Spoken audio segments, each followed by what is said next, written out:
Okay, so now we're going to have a look at storage of tools and checking and maintenance of your tools. First things first, sturdy toolbox, help keep everything dry, safe from the elements.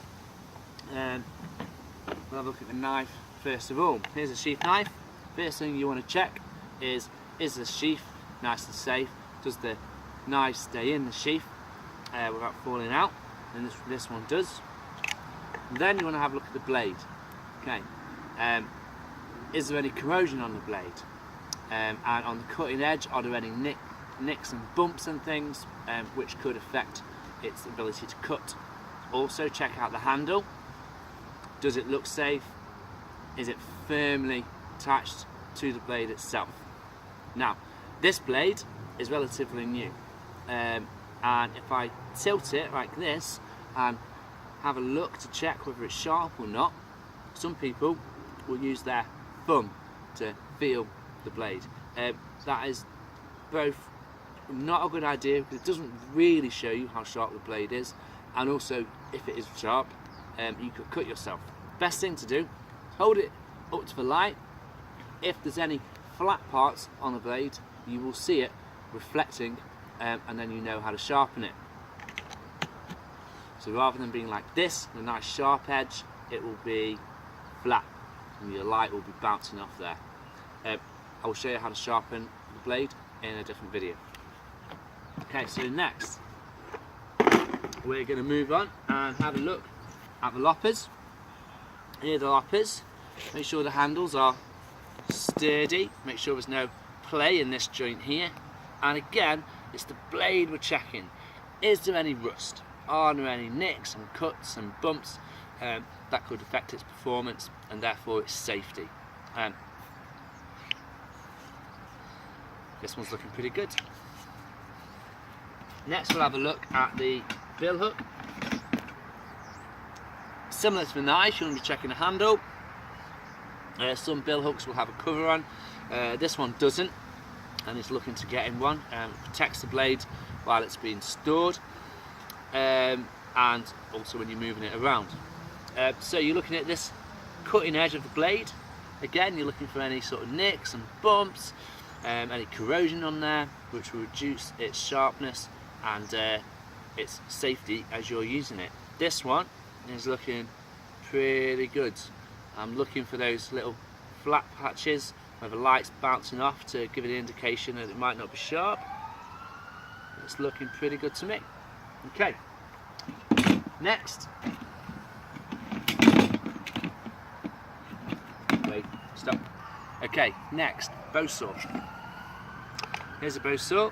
Again, I'm checking the handle. Is it secure? Is there any play in that? This one's looking pretty good. I do have a cover on this one, which is important, keeping the blade safe, stopping it getting banged or stop anyone cutting themselves as they get it out of the toolbox. I'm going to take that out, have a look at the blade. Is it corroded? Is it bent or buckled? Are any of the teeth knocked off?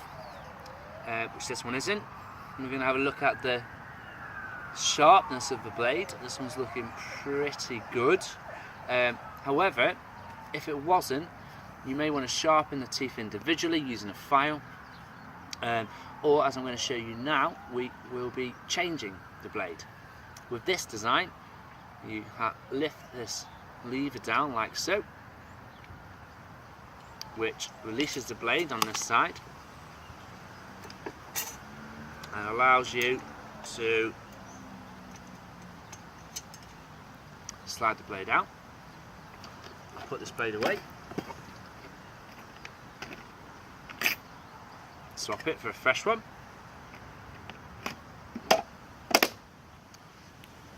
and quite simply slide that side in there,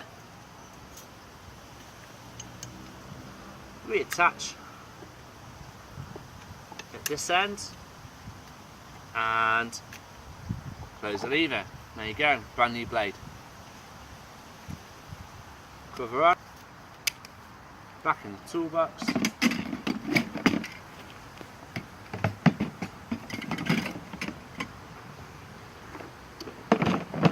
Lid on. Tool safely checked and stored.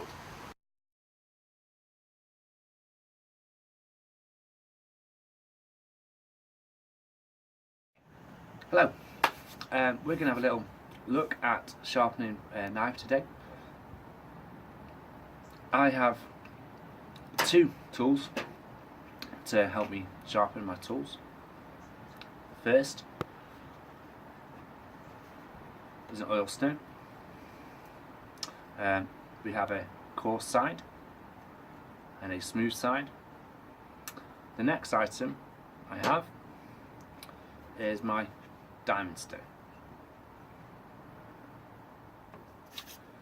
Here's my knife. Now, if you look down the length of the blade and tilt it towards the light, at this point, cutting edge, it should be sharp to a point like this. If the knife is blunt, it will have flattened off and you'll get little flat bits where you will see light reflecting.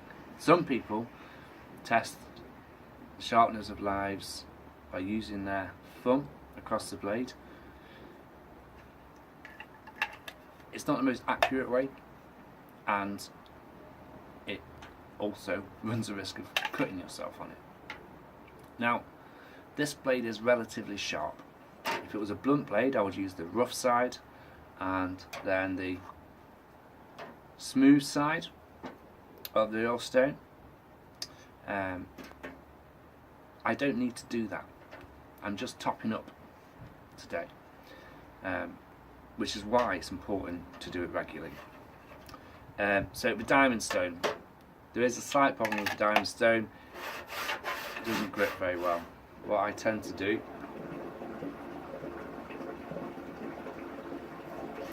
is just put a damp cloth or something down, which helps it grip the table. Now, we're going to get the blade, rest it on the diamond stone, and just ever so slightly tilt it. Show you again. Rest it on and tilt it.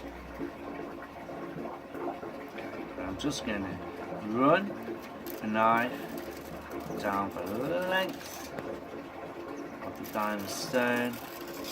Notice how I'm twisting it as I get to the end.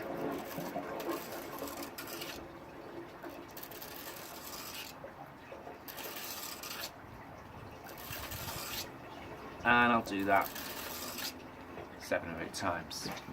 I then want to come back the other way. So again, rest it on the stone, ever so slightly tilt it, and run it back.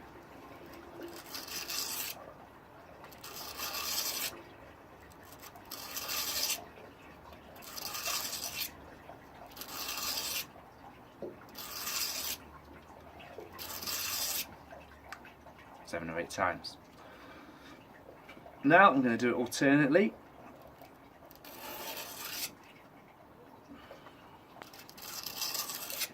The reason I'm doing this is to make sure there's no unevenness in the blade.